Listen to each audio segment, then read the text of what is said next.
সরকারি চাকরি সংশোধন অধ্যাদেশ ২০২৫ বাতিলের দাবিতে চলমান আন্দোলনের বিষয়ে সিদ্ধান্ত নেওয়া হবে প্রধান উপদেষ্টা ডক্টর মোহাম্মদ ইউনূস জাপান সফর শেষে দেশে ফেরার পর।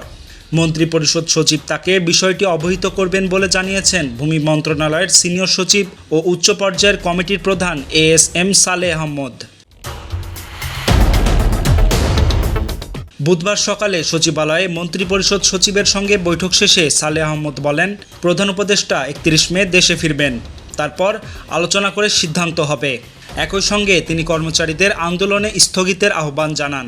তবে কর্মসূচি স্থগিত রাখা হবে কিনা তা পরে জানানো হবে বলে জানিয়েছে সচিবালয়ের কর্মকর্তা কর্মচারী ঐক্য ফোরাম। গত ২২ মে উপদেষ্টা পরিষদের বৈঠকে সরকারি চাকরি আইন ২০১৮ সংশোধনের খসড়া অনুমোদন দেওয়ার পর থেকে বিভিন্ন দপ্তরের কর্মচারীরা এর বিরুদ্ধে আন্দোলন শুরু করেন। এতে সচিবালয়ের স্বাভাবিক কার্যক্রমে চরম ব্যাঘাত ঘটছে।